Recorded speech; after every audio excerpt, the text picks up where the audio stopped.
Determine the centroid of figure ಅಂತ ಕೇಳಿದ್ದಾರೆ. ಈಗ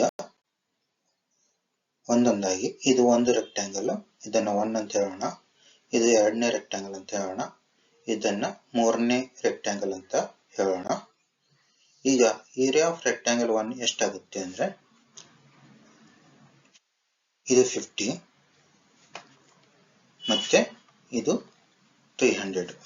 so 50 into 300 1500 mm square 15,000 mm square ಆಗುತ್ತೆ ಏರಿಯಾ 1. ಮತ್ತೆ centroid of rectangle 1 y axis x axis ಇಂದ y axis ಇಂದ x bar x1 y axis ಇಂದ rectangle 1 ನ ಸೆಂಟರ್ 50/2 25 ಆಗುತ್ತೆ. 50/2 25 ಆಗುತ್ತೆ. 25 mm ಆಗುತ್ತೆ. 50/2 25 mm ಆಗುತ್ತೆ. Centroid of rectangle 1 x Axis ಇಂದ ಇಲ್ಲಿಂದ ಈ x ಆಕ್ಸಿಸ್ ಇಂದ 300/2 150 mm ಆಗುತ್ತೆ. ಈಗ ಏರಿಯಾ ಆಫ್ ರೆಕ್ಟ್ಯಾಂಗಲ್ 2 ಇದು 150 into ಇದು 150.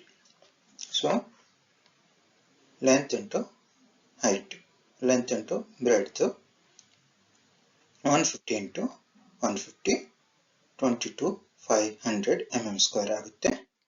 Next centre of rectangle 2 from y axis, ಈ y axis ಇಂದ ಈ ರೆಕ್ಟ್ಯಾಂಗಲ್ 2 ನ ಸೆಂಟರ್ ಇದು 50 ಮತ್ತೆ ಇದು 150/2 50 plus 150/2. ಸೊ 50 plus 150/2 125 mm ಆಗುತ್ತೆ. Next centre of rectangle 2 from x axis, ಈ ಡಿಸ್ಟೆನ್ಸ್ ಅದು 150/2 ಆಗುತ್ತೆ. 150/2 75 mm ಆಗುತ್ತೆ. ನೆಕ್ಸ್ಟ್ ಏರಿಯಾ ಆಫ್ ರೆಕ್ಟ್ಯಾಂಗಲ್ 3, ಈ ರೆಕ್ಟ್ಯಾಂಗಲ್ ನ ಏರಿಯಾ ಇದು ಲೆಂತ್, ಇದು ಬ್ರೆಡ್ತ್, ಇದು 100, ಇದು 200. ಸೊ 100 into 200 20,000 mm square ಆಗುತ್ತೆ ಏರಿಯಾ 3. ಸೆಂಟರ್ ಆಫ್ ರೆಕ್ಟ್ಯಾಂಗಲ್ 3, ಇದು ಸೆಂಟರ್ ಆಫ್ ರೆಕ್ಟ್ಯಾಂಗಲ್ 3, ಇದು y ಆಕ್ಸಿಸ್ ಇಂದ ಇದು 50, ಇದು 150, ಇದು 100/2. ಸೊ 50, ಇದು 150 ಮತ್ತೆ ಇದು 100/2 250 mm ಆಗುತ್ತೆ. Next centre of rectangle 3 x Axis ಇಂದ, ಈ x ಆಕ್ಸಿಸ್ ಇಂದ ಅದು 200/2 200/2 100 mm ಆಗುತ್ತೆ. ನೆಕ್ಸ್ಟ್ ಎಲ್ಲವನ್ನು ಏರಿಯಾಗಳನ್ನ ಸಮೇಷನ್ ಮಾಡೋಣ. ಏರಿಯಾಗಳನ್ನ ಸಮೇಷನ್ ಮಾಡಿದಾಗ ನಮಗೆ 57500 ಬರುತ್ತೆ. x1 25, y1 150,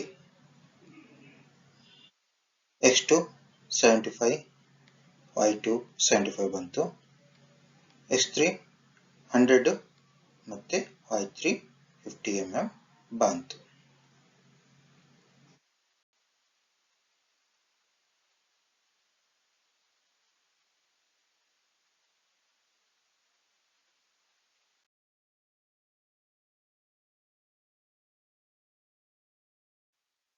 ಈಗ centroid x bar y bar, x bar summation ai xi divided by summation ai ಮತ್ತೆ y bar summation ai yi divided by summation ai. ಈಗ ಒಂದೊಂದಾಗಿ ಎಲ್ಲವನ್ನು ಸಬ್ಸ್ಟಿಟ್ಯೂಟ್ ಮಾಡ್ತಾ ಹೋಗೋಣ. a1 x1 x2 a2 x2 a3 x3 divided by summation ai ಎಲ್ಲ substitute ಮಾಡಿದಾಗ x bar ಸಿಗುತ್ತೆ. ಮತ್ತೆ a1 y1 a2 y2 a3 y3 divided by summation ai substitute ಮಾಡಿದಾಗ y ಬಾರ್ ಸಿಗುತ್ತೆ. ಇದು x ಬಾರ್, ಇದು ಎಕ್ಸ್ ಬಾರ್ ಅಂದ್ರೆ Y Axis ಇಂದ ಸೆಂಟರ್, ಮತ್ತೆ ವೈ ಬಾರ್ ಇದು ಎಕ್ಸ್ ಆಕ್ಸಿಸ್ ಇಂದ ಸೆಂಟರ್.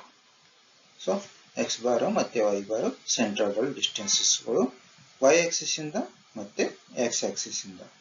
ಇದನ್ನ ಸೆಂಟ್ರಾಯ್ಡ್ ಅಂತ ರಿಪ್ರೆಸೆಂಟೇಷನ್ ಆಫ್ ಸೆಂಟ್ರಾಯ್ಡ್ ಅಂತ ಕರಿತೀವಿ. ಇದು ಫುಲ್ ಕ್ಯಾಲ್ಕುಲೇಷನ್ ತೋರಿಸ್ತಿದ್ದೀವಿ.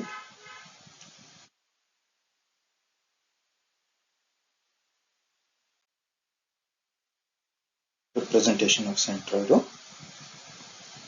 y ಆಕ್ಸಿಸ್ ಇಂದ 143.391, x ಆಕ್ಸಿಸ್ ಇಂದ 103.261 mm.